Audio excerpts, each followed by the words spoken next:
그런 땅에 정말 기가 막힌 일들이 회복이 되는데, 이것을 누구에게 알려주냐면 스가랴에게 하나님이 이렇게 될 것이다 라고 얘기하는 거예요.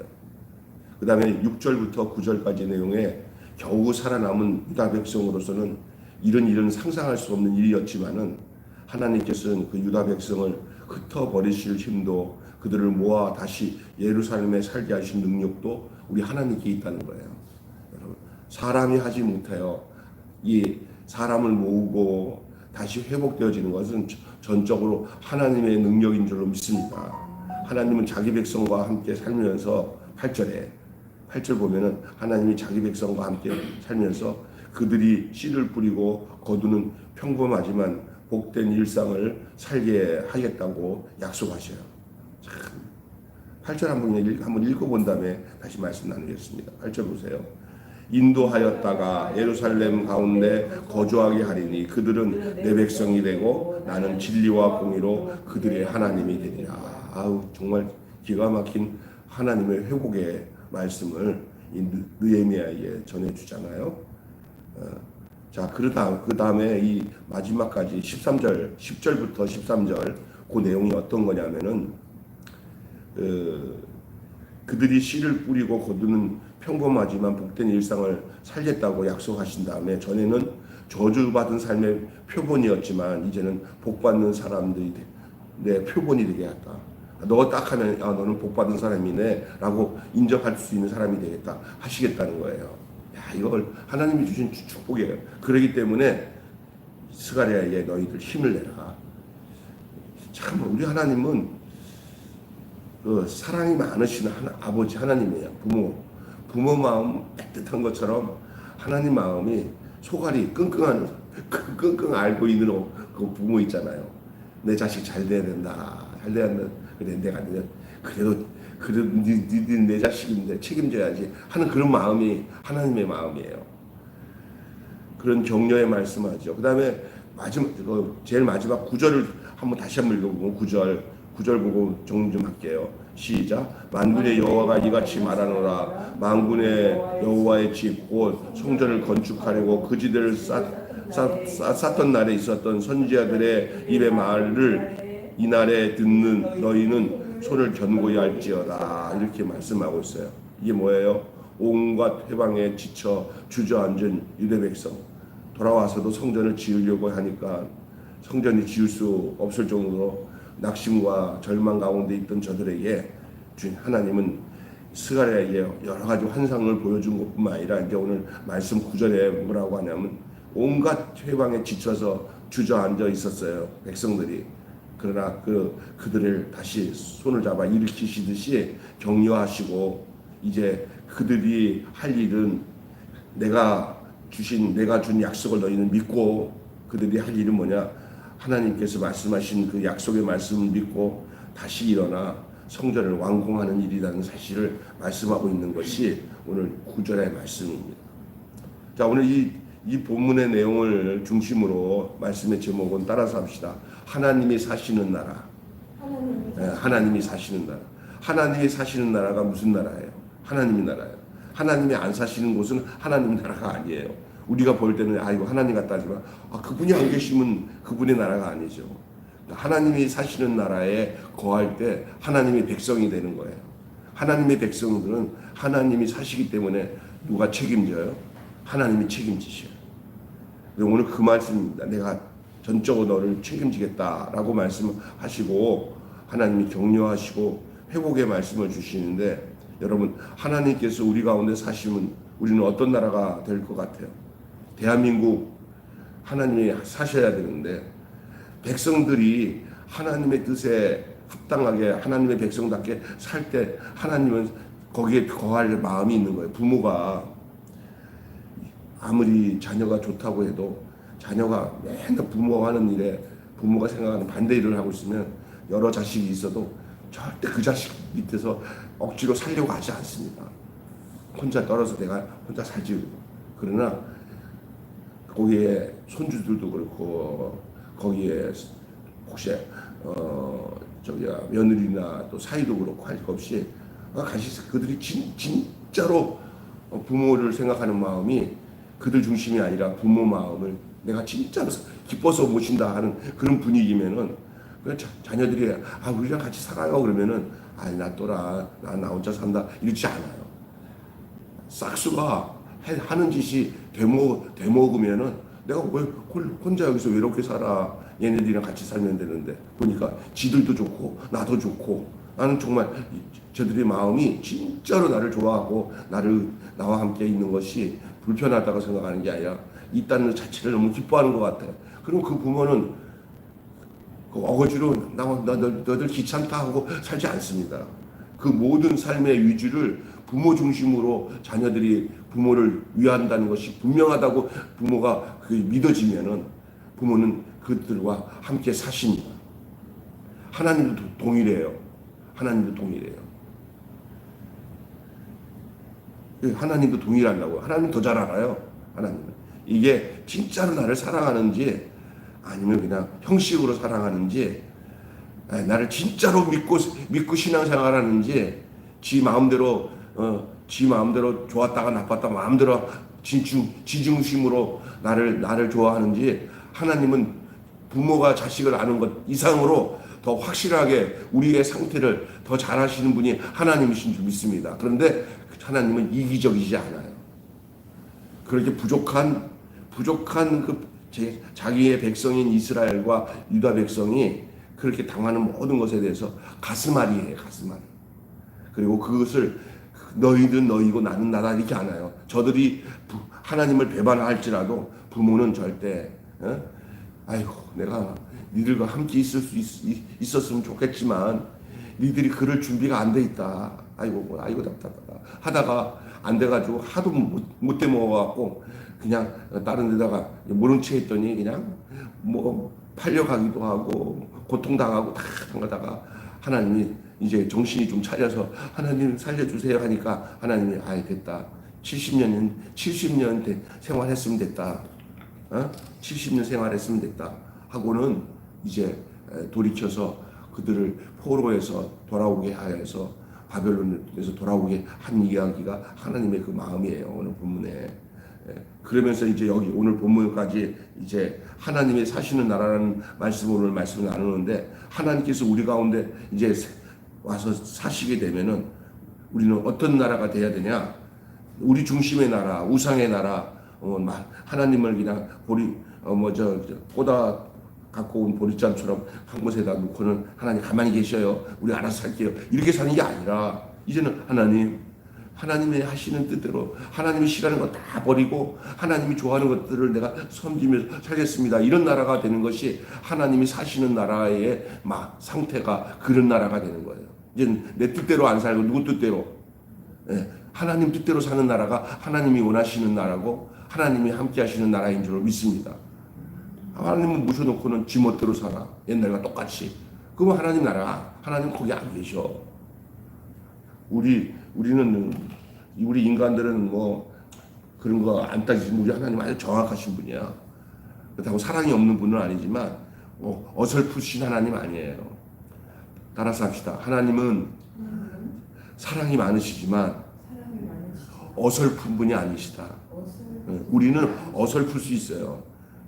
내가 여기 있어야 되는지 없어야 되는지 난 잘 모르겠다. 이런 게 우리 인간이지만 하나님은 여기 내가 있을 곳이 아니구나. 내가 여기 내가 꼭 있어야 되는구나. 이것을 우리 하나님은 아주 정확하게 그 당신의 공의로움 속에서 그걸 아셔요. 그러니까 하나님을 만홀히 여기지 말라는 거 있잖아요. 하나님을 만홀히 여기지 말라는 것은 하나님을 어리석게 여기지 말라는 거예요. 나는 어리석어도 하나님은 아니요, 안 어리석어요. 그러니까 인생을 살아갈 때 하나님 뜻대로 살아가면은 절대 손해 안 봅니다. 하나님 지켜주십니다. 믿습니까? 문제는 자꾸 딴짓거리를 하기 때문이에요. 우리가 딴짓거리를. 심지어 우리 어제 본문에는 하나님이 저들의 금식의 문제, 금식, 그죠? 이런 문제 가지고도 하나님 말씀하셨잖아요. 니들 본심이 아니다. 그 금식하는 것이 진짜 금식하는 게 아니라 니들이 거칠애로 하는 거야, 거칠애. 금식은 거칠애가 되었고 재판도 그랬잖아요, 재판도 사람 잡는 재판, 사람 잡는 금식 아니었어요. 그런 재판은 또 어때요? 불의로 물들었어요. 금식은 거칠애가 됐고 재판은 불의로 물들었어요. 하는 짓거리마다 다 굴러먹었는데 그래도 자기만 좋다고 그래. 자기가 잘했다고 그래. 참 한심한 게 뭐냐면요. 하는 짓이 하나님 보기엔 다 굴러먹었는데 지들은 뭐라고 하냐면 하나님 잘했죠? 이것도 바르게 했죠? 그러면서 하나님 말씀 들을 생각 안 하고 지들이 한 것에 대해서 자꾸 자랑하면서 하나님 앞에 자꾸 아주 그냥 공치사인가 공치사. 이 정도면 끝내주는 거예요. 하나님, 아유 저 철딱선이 없는 거, 아이고 이게 이스라엘 백성의 모습이었어요. 그렇게 말씀하시잖아요.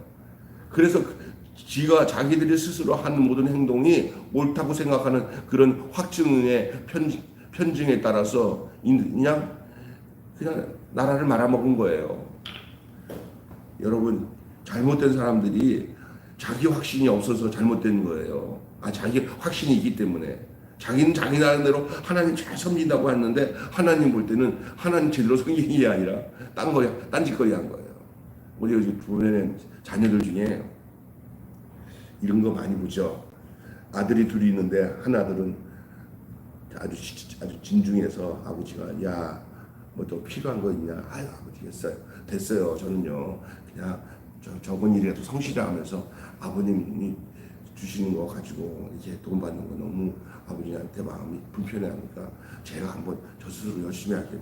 매사에 보면은 적은 것이지만 아주 뭔가 성실하게 하기 때문에 하는 것마다 크게 일어나지는 않지만 몇 번 보니까 조금씩 지가 모아가지고 한 것을 가지고는 또 자기 자랑 안 하고 늘 아버지가 내 곁에 있으니까 내가 이렇게 힘있게 일할 수 있는 마음을 갖고 할 수 있어서 다행이에요. 이러면서 도와주지도 않았는데 지가 어떻게 돈을 조금씩 용돈을 모아가지고 뭘 이렇게 성실하게 하면서도 잘난 척도 안 하고 뭘 하면은 조금씩 이뤄내는 거예요.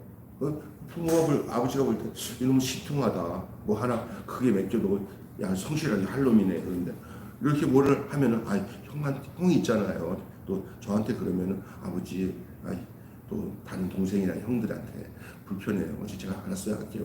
아유 생각하는 것도 깊네. 그러면 속에 믿음을 가져요. 여러분 하나님이 우리를 볼 때 하나님이 믿어줄 수 있는 사람이 되는 게 참 중요한 거예요. 아버지가 부모가 얘는 믿을만하네 하고 믿어줄 수 있는 사람이 되는 게 중요한 일이에요. 나는 그런 거예요. 내가 뭐 이렇게 하다가 하나님이 나를 볼 때 아유 저 천떡구리 같은 놈 저거 말 진짜 안 듣네. 지가 지멋대로 하면서 지 잘났다고 하는 병수인가 아니면 이렇게 세시고도 저거 조그마하게 하지만 아주 작은 일에도 아주 이쁘게 일하네. 내가 쟤는 믿을만해. 저 병수는 믿을만해. 이렇게 하나님 나를 보시는가. 이게 중요한 거잖아. 그런데 그 큰아들은 와가지고는 매사 그냥 들어올 때마다 막 그냥 허벅지고 들어와서 아버지 이거 진짜 큰 거 하나 생겼어 이거 뭔데 또 이거 아버지 내가 돈이 없어서 못해. 아버지가 이거잖아. 좀 투자하면 내가 아니다. 아버지 내가 몇 배로 갚을게요. 아이고 야 인마 너 지난번에도 그래가지고 망가졌는데 또 이번에 또 뭐냐 그랬더니 이건 진짜예요. 그런 놈들은 백날 와서 해도 안 돼요. 그건 가짜예요. 그거는 되고 안 되고 문제가 아니라 하는 짓거리가 싹수가 벌써 끝난 거예요. 우리 신앙생활에서도 이런 거 있어요. 하나님 축복만 주면요 내가 하나님 앞에 봉사도 잘하고 뭐 잘하고 이렇게 시건방 떠는 애들은 진짜 아니에요. 하나님 안 믿어줘. 그냥 적은 일에 새벽기도 한 번 안 빠지고 열심히 예배드리고 하나님하고 맡겨진 일에 이게 최선을 크든 작든 낙심하지 않고 그냥 최선을 다할 때 하나님 볼 때 난 너를 좀 믿어줄만 하다라고 믿어줄만한 사람이 되는 게 중요해요. 왜? 하나님은 인격을 가지셔서 우리 보통 부모가 자녀를 보듯이 보면서 부모 마음 가지고 자녀를 보듯이 하나님은 그보다 더한 마음으로 더한 그런 사랑으로 우리 자기 택한 백성 자녀인 우리를 보시는 하나님입니다. 때로는 하나님이 소관이도 하세요. 아유 내 마음이야. 저놈 때문에 우리 하나님 그런 하나님. 우리가 어제 역지사지라고 입장을 바꿔서 하나님 마음 이해하기 따라서 합시다. 하나님 마음 이해하기. 요게 철 들어가는 거예요. 나이 들어보니까 이제 할아버지 되고 아버지가 되고 보니까 부모가 이렇구나 알게 되는 것처럼 신앙도 하나님 마음을 얼마나 아느냐에 따라서 그건 내 중심으로 신앙생활하지 말고 하나님 마음 이해하는 중심으로 신앙생활하는 것이 하나님이 기대하시는 마음인 줄로 믿습니다. 오늘 이 스가랴에게 하는 얘기가 그거예요. 오늘 또 이제 보면 알겠지만 다시 이스라엘 백성들을 책임지겠다고 하시잖아요. 하나님께서 물에 빠진 나라를 건져내려고 하시는 거예요. 물에 빠진 나라를 축축하게 젖어 볼상사납게 된 나라의 모양이 어떻게 이제 하나님이 손을 대니까 달라져요. 여러분이 아무리 사람이 하더라도 애들이 막 난리쳐서 막 어지럽혀도 지들이 해놓고는 이거 어떻게 해 그래. 애들은 어지럽히고 하는 거지 애들이 이렇게 정리할 수 없는 게 애들이에요. 우리 인간은 어떤지 알아요? 하나님이 정리 안 해주면 그냥 철딱선이 없는 애들처럼 어지럽혀놓고 오빠가 와야 되는데 하는 게 우리 인간이에요. 근데 딱 와서 보니까 아이고 이 자식들 신나게 놀았네 하고는 야단 안 치잖아요. 어리면 하나님 그 부모가 아이고 야 나가서 놀아. 엄마가 다 해주거든. 애들 나간 사이에 다 정리하고 들어오면서 다 치웠네. 엄마 고마워. 우리 모습이잖아요. 하나님이 그러시는 거예요. 지금 이게 뭐냐면 하나님이 정리하는 거예요. 니들이 막 엎어지고 해가지고 난리 나가지고 저기 포로로 끌려가고 나라는 노인들은 다 사라져 버리고 애들도 다 사라지고 나라는 완전히 빈 깡통처럼 돼버린 그 나라에 이제 하나님 그들이 돌아온 다음에 정리를 하려고 하니까 성전 질 마음도 안 생기고 아무것도 안 돼요. 하나님이 안 되겠다. 물에 빠진 나라를 건지는 거예요. 아주 축축이 그냥 젖어서 볼상사나운 그 나라의 모양이 이제 하나님이 스가랴한테 아무래도 안 되겠다. 너희들 너 걱정은 내가 이거 보여줄 테니까 이렇게 진행되니까 백성들에게 그렇게 하라고. 그래서 하나님이 정리해 나가시더라고. 누구에게 알려줘가지고 스가랴에게 알려줘가지고 스가랴에게 그래서 그것을 정리할 사람들을 하나님이 세우잖아요. 여호수아와 수룹바벨을.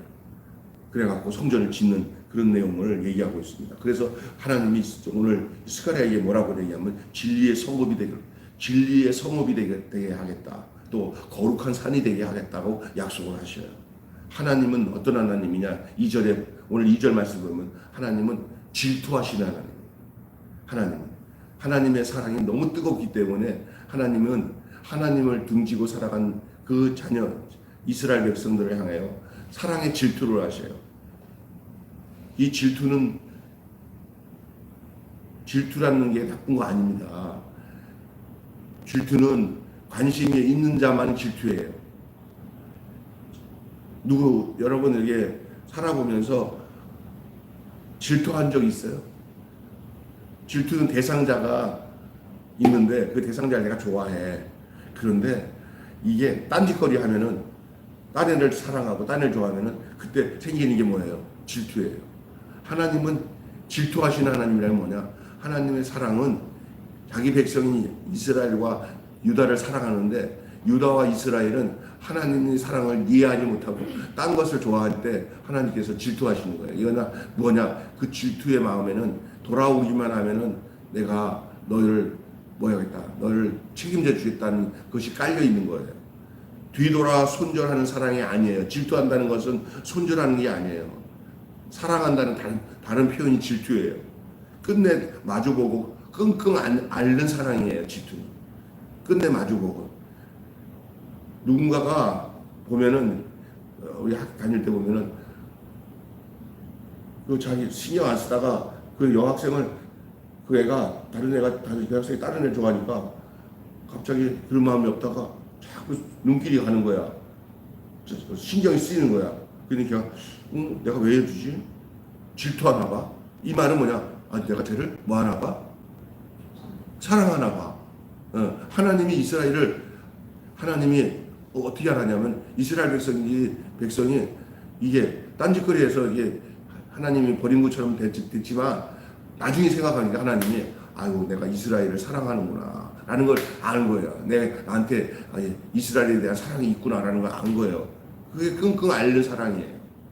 하나님의 그 사랑이 사람이나 세상은 끙끙 앓면서 능력도 없기 때문에 질투하다가도 자기 편으로 끌어올 힘이 없는 것이 인간의 사랑이지만 하나님의 사랑은 자기가 끙끙 앓듯이 질투한다고 하면은 하나님 기필코 버리지 않으셔요. 하나님이 질투하기만 하면 우리는 살아요. 따라서 합니다. 하나님이 나를 질투하기만 하면 나는 산다. 아멘. 예. 왜냐하면 그분은 그 질투하는 사랑을 성취할 수 있는 분이에요. 그러나 능력 없는 사람들은 질투만 하고는 그 능력이 없기 때문에 그걸 끌어당길 수 있는 힘이 없기 때문에 무능한 거죠. 그러나 하나님은 그런 하나님이 아니에요. 하나님의 질투하는 사랑, 끝내 끙끙 앓면서 마주보게 하는 사랑이 하나님의 질투입니다. 하나님의 그 사랑이 죄에 젖은 성읍을 진리의 성읍이 되게 하시고 축축하게 젖어 다 무너진 성읍을 주께서 거룩한 산으로 높이 세워 올리신다는 얘기가 오늘 느헤미야 아니라 스가랴에게 주신 하나님의 메시지예요. 또 마지막으로는 기이한 일과 당연한 일이에요. 기이하지만 하나님 볼 때는 당연한 일이에요. 우리는 기이해요.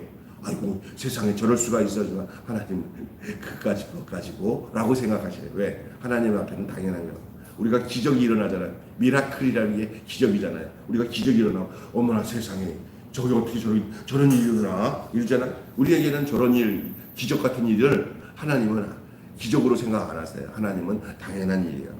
이런 하나님의 당연한 일이 우리 앞에서 기적처럼 일어나는 역사가 있기를 주님의 이름으로 축원합니다. 내가 예루살렘에서 살겠다. 3절에 그렇게 말씀하시면서 3절에 이렇게 나와요. 내가 예루살렘에서 살겠다. 하나님이 예루살렘에 돌아오셔서 이제 내가 좀 짐 싸들고 너희들과 함께 살아야겠다. 안 되겠다. 너희들 놔두니까 막 엉망진창인데 내가 좀 와가지고 내가 간섭하면서 니들 가운데서 살아야 니네들이 좀 되겠구나 하고는 하나님 아예 이사 오셨어. 할렐루야. 그게 3절이에요. 시온으로 돌아오시는 하나님. 자기 백성을 그곳으로 데려와 거기서 살게 하셔요. 7절에.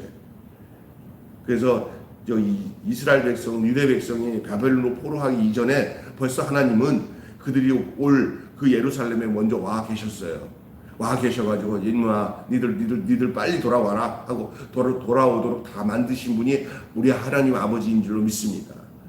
그리고 그러면서 이 스가랴에게 하는 말씀이 거기 노인들이 가득할 것이다. 노인들이 모여서 그냥 화목하게 지내고 시골에 가면은요 그 노인정에 막 그냥 노인들이 이렇게 모여서 지내면 좋아요. 이게 옛날 시골은 아이들도 많고 사람도 많았어요.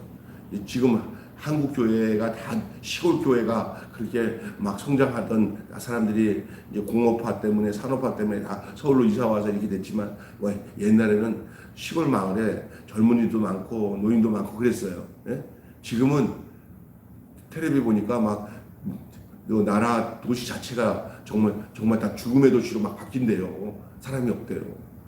저는 밀양이라고 하는 밀양 도시 시를 했는데 시가 보통 3만인데 3만도 안 되는데 그 옛날 이제 시가 그리고 여기 일산도 처음 시작한 일산시 있잖아요. 그쪽에도 지금 상가들이 다 문 닫고 사람이 그렇게 줄어든다는 거예요.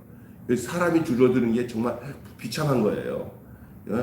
도시 사람이 사는 곳에. 근데 반대잖아요. 오늘 노인들이 거기 가득하고 아이들이 막 쩔쩔. 이 하나님께서 뭐라고 하냐면 옛날처럼 만들어주겠다는 거예요. 이제 회복시켰다. 옛날에 노인들이 많았잖아. 그리고 아이들이 많았잖아. 우리가 이거 진짜 하나님 앞에 이 본문 말씀을 우리가 생각하면서 기도해야 돼요. 하나님 이렇게 하나님이 해주십시오라고. 노인도 많지만 아이들도 많은 세대를 다시 한번 꿈꾸는 이 나라가 돼야 될 줄로 믿습니다. 사람들은 그것이 기이한 일이라고 그래. 어찌 그럴 수가 있겠냐 하지만 그것은 기이한 일이 아니라 하나님이 함께 하실 때 당연한 일이에요. 생육하고 번성하고 땅에 충만해야 될 줄로 믿습니다. 이게 하나님이 하시는 일이에요. 그리고 이제 이전처럼 되지만 이전처럼 다시 많은 것을 하나님이 회복하지만 이제는 옛날같이 그렇게 너희들이 타락하는 상태에 두지 않겠다. 너희들이 하나님을 나를 등지는 상태로 내가 만들지 않겠다라는 그 이야기를 이 스가랴에게 하나님이 하시는 것이 이 오늘 본문의 말씀에 6절 말씀에 옛날같이라는 말이 나와요. 옛날같이 새로운 성읍에서 새로운 삶을 살게 합니다. 하나님께서 옛날같이 대하지 않을 거예요. 이제 하나님이 돌아와서 사시지만 한 번 경험해봤지 두 번 그렇게 안 하겠다. 너희들 다시 포로로 끌려가는 일이 없도록 내가 아주 단돌이 하겠다. 이렇게 하나님의 의지와 작심하심이 오늘 나오는 거예요. 옛날같이 내가 옛날같이 어리석게 너희들한테 대하지 않을 거야. 내가 그냥 그때는 마음 편하게 니들 믿고 맡겼지만 이제는 니들 맡기기는 참 안 되겠다. 옛날에는 실패했지만 이제는 안 실패한다. 그런 마음 가지고 옛날같이 대하지 않겠다 하시는 거예요. 심판이 아니라 이게 복이 되는 성읍이 되게 하겠다. 너희들이 어려움 당한 게 알고 보니까 내가 너희들에 대해 방임했던 것이 그게 화가 된 것 같다. 그 말이에요. 이제 내가 너희들이 좀 지겹지만 내가 일일이 좀 간섭 좀 해야겠다. 여러분 이건 축복인 줄 믿습니까? 하나님이 나에 대해서 일일이 간섭해 주시는 건 복인 줄로 믿습니다. 아멘. 이거를 할 때마다 이렇게 해야 되지 않겠니? 저거를 할 때마다 이렇게 해야 되지 않니? 아서라 거기는 위험하다. 이렇게 간섭을 해주는 것이 우리가 안전하게 살 수 있는 방법인 줄로 믿습니다. 그런데 우리는 그거 귀찮아하잖아요. 놔둬요. 내가 알아서 할게요. 큰일 나, 그러다가. 하나님의 간섭은 우리를 살리는 간섭이에요. 믿습니까? 하나님이 옛날같이 놔두지 않겠다는 거예요. 내가 일일이 너와 함께 살겠다. 이것은 재앙이 아니라 평화의 씨앗을 심는 일이다라는 거예요. 여러분, 성령님이 우리에게 오시는 것은 무슨 건지 알아요? 성령님이 오셔서 우리 안에 오셔서 우리를 감화하시고 우리를 감동하시고 내 안에 산다는 것은 그게 뭐냐면 네 뜻대로 안 살고 내가 너를 이끌어 인도하면서 살겠다는 것이 성령이 우리에게 오신다는 거예요. 할렐루야. 그래서 우리가 귀를 열어서 하나님 말씀을 듣는 순종하는 자식이 될 때 우리가 사는 거예요. 하나님 그걸 원하셔요. 그래서 내가 저번에 했잖아요. 영생이 뭐냐? 죽어서 천국 가는 것도 영생이지만 이 땅에서 살아계신 하나님의 음성을 듣고 하나님의 인도하심을 따라 사는 것이 영생이에요. 그게 영생은 어떤 거냐? 예수님이 직접 말씀하셨잖아요. 하나님을 믿는 것과 하나님을 보내신 예수 그리스도를 아는 것이 영생이에요. 영생은 예수님을 아는 게 영생이고 하나님을 믿는 게 영생인 줄 믿습니다. 그리고 그것이 뭐야? 하나님과 교제하는 게 영생이에요. 그러면 여러분 지금 아침에 하나님의 말씀인 성경 말씀을 듣고 있잖아요. 여러분 지금 영생의 순간을 누리고 있는 거예요. 아멘. 말씀을 믿음으로 받는 사람에게는 영생이 무엇인지를 말 안 해도 그게 영생이구나. 하나님 여기 계시는구나. 하나님 살아 계시는구나. 하나님 내 곁에 계시는구나. 그게 영생의 삶인 줄로 믿습니다. 아멘. 이게 재앙이 아니라 평화의 씨앗을 심는 거예요. 그러니 이전처럼 그릇된 일을 하지 마시는 거예요. 옛적과 다른 씨를 뿌리며 살아야 돼요. 옛날에는 불신의 씨를 뿌리면서 살았지만 이제는 생명의 씨를 뿌리고 하나님이 함께 하시는 하나님이 주시는 씨를 뿌리면서 살아야 되는 거예요. 결론 맺고 마치겠습니다. 내가 만든 나라에 고약함이 있어요. 내가 만든 나라에는 고약함이 있어요. 톡톡히 값을 치르고 지불하고 돌아온 땅에 또다시 내 나라를 만들 수는 없어요. 다시 얘기합니다. 내가 만든 나라에는 고약함이 있습니다. 톡톡히 값을 지불하고 돌아온 이 나라에 또다시 옛날처럼 내 나라를 만들 수가 없어요. 그러다 망가진 땅을 멀쩡하게 회복시킬 그 하나님께서 하나님이 오늘 말씀하십니다. 뭐냐면 옛날같이 되지 말자.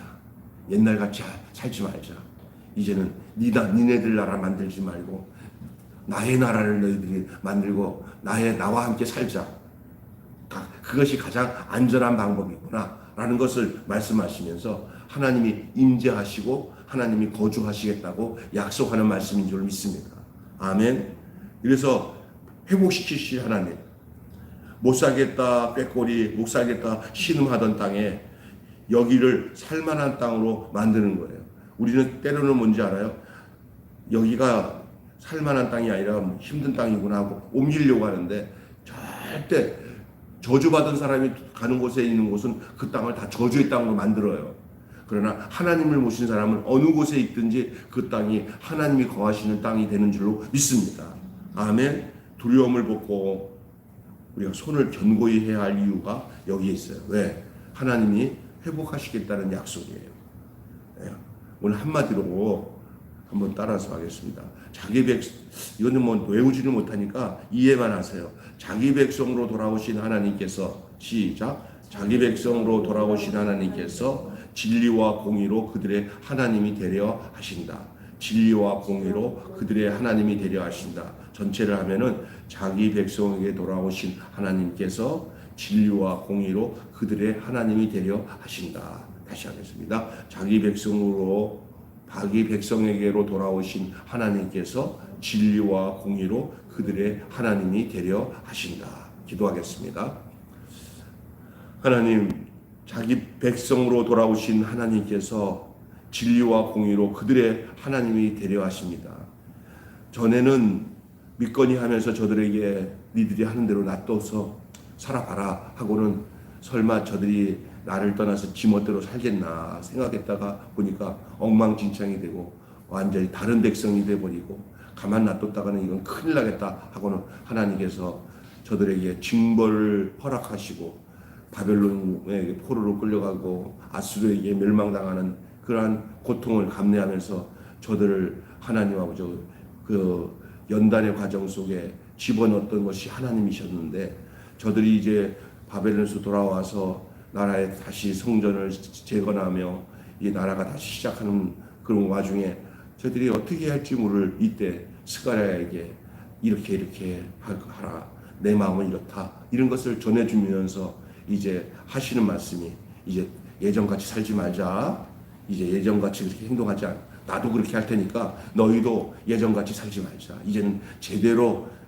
이 돌아온 이 땅에서 옛날 같은 나라 만들지 말고 내 나라 만들고 하나님 나라 만들고 하나님이 나의 뜻이 충분히 임함으로 인하여서 복된 시온의 성, 거룩한 산, 그 땅을 만들자라고 이 스가랴에게 전해준 말씀이 오늘 본문의 말씀이고, 그 말씀의 중심의 내용이 바로 진리와 공의로 회복하는 나라가 되게 하시려는 하나님의 거룩한 의지가 오늘 스가랴에게 전한 말씀인 줄로 믿습니다. 이것은 우리를 향하신 하나님의 마음이고, 오늘을 살아가는 우리의 매일의 삶도 이렇게 하나님은 우리에게 기대하시고 우리 안에 거하셔서 우리가 하나님의 나라가 되게 하기 원하시는 줄로 믿습니다. 우리가 불순종하는 자리에서 벗어나고 불의한 자리에서 벗어나서 이제는 의롭고 순종하는 자의 자리에 서 있는 저희들 되게 하여 주시옵소서. 하나님의 말씀을 듣고 순종하는 자리가 영생의 자리고 진정한 복을 누리는 자리인 것을 알게 하여 주시옵시고, 이 대한민국이 그런 나라 되게 하여 주시고, 우리의 한국교회가 그런 나라 되게 하여 주시고, 우리의 가정과 자녀와 우리 모두가 그런 하나님의 나라가 되게 하여 주시옵소서. 하나님이 계시면 편한 나라, 하나님이 계셔서 기뻐하는 나라가 되게 하여 주옵소서. 우리 주 예수님의 이름으로 기도하옵나이다. 아멘. 주님 가르친 기도로 마치겠습니다. 하늘에 계신 우리 아버지의 이름을 거룩하게 하옵시며 아버지의 나라가 오게 하시며 아버지의 뜻이 하늘에서와 같이 땅에서 이루어지게 하소서. 오늘 우리에게 일용할 양식을 주옵시고 우리가 우리에게 잘못한 사람을 용서하여 준 것 같이 우리 죄를 용서하여 주옵시고 우리를 시험에 빠지지 않게 하시고 악에서 구하소서. 나라와 권세와 영광이 영원히 아버지의 것입니다.